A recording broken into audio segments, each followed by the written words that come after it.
চলে এলাম আজকে আবার একটা নতুন রেসিপির সাথে। আজকে বানিয়ে দেখাবো টমেটোর চাটনি। বাজারে এখন টমেটো অনেকটাই দাম কম, আর শেষ পাতে দুপুরে একটু চাটনি হলে কিন্তু জমেই যাবে। তবে আজকের চাটনিটা কিন্তু যেমন সহজ তেমনি সুস্বাদু।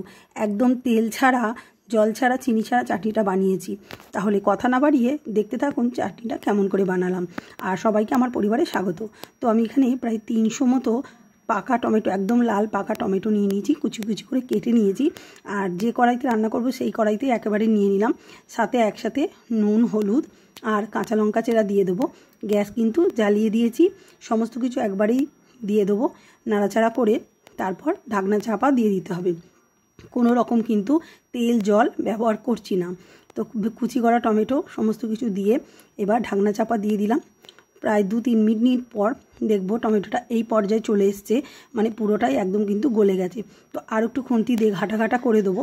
তারপরে বাকি সমস্ত কিছু আমি এর মধ্যে অ্যাড করব। যেহেতু চাটনি টক ঝাল মিষ্টি, তাই কাঁচা লঙ্কা তো আগেই দিয়েছি। আপনারা পছন্দ না হলে দেবেন না, তবে এই চাটনিটাতে দিলে অবশ্যই ভালো লাগবে। আর এখানে পাকা তেঁতুল, যেটা অনেক আগে থাকতেই ভেজানো ছিল, সেই পাকা তেঁতুলটা চটকে সেই ছাঁকনিতে ছেঁকে তেঁতুলের জলটা দিয়ে দিলাম। এটাই হচ্ছে চাটনিতে জল, আলাদা করে কোনো কাঁচা জল ব্যবহার করব না। তো তেঁতুলের জলটা দেওয়ার পরে টমেটোর চাটনিটা একটু কিন্তু পাতলা টাইপের হয়ে যাবে, দেখতেই পাচ্ছেন। এরপর দিয়ে দেবো মিষ্টি। মিষ্টি হিসাবে চিনি ব্যবহার করছি না, কিন্তু তার মানে তো এই নয় যে একেবারে মিষ্টি দেওয়া যাবে না। তো এখানে শুকনো গুড়, যেটা একদম ড্রাই গুড় পাওয়া যায়, সেই গুড় আর কিছুটা গুড়ের বাতাসা গুঁড়ো করে আমি দিয়ে দিয়েছি। তো এই দুটো দেওয়ার পরে একটু ভালো করে নাড়াচাড়া করে নিতে হবে। তারপরে এটাকে আবার একটু খানিকক্ষণ ফুটিয়ে নিতে হবে।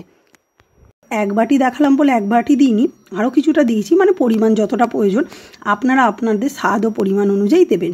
তো এখানে চিনি বদলে গুড় আর বাতাসাটা ব্যবহার করলাম। আর তেঁতুল তো আগেই দিয়ে দিয়েছি। সমস্ত কিছু কিন্তু দেয়া হয়ে গেল। সবশেষে আর একটা জিনিস অ্যাড করব, সেটাও আপনাদের বলে দিচ্ছি। তবে এই যে রঙটা দেখতে পাচ্ছেন, একদমই কিন্তু ন্যাচারাল, কোনো রকম রঙ কিন্তু ব্যবহার করিনি। চাটনিটা এত সুন্দর খেতে। যারা আজকে আমার ভিডিওটা প্রথম দেখছো তাদের বলবো অবশ্যই আমার চ্যানেলটিকে সাবস্ক্রাইব করে পাশে থাকতে, যাতে ঘরোয়া নিত্য নতুন রেসিপি, সহজ রেসিপি আমি আপনাদের সঙ্গে শেয়ার করতে পারি।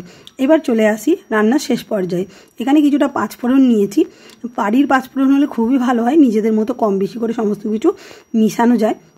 তারপর শুকনো কলায়, মানে চাটুর মধ্যে এটাকে একটু ড্রাই রোস্ট করে নেব।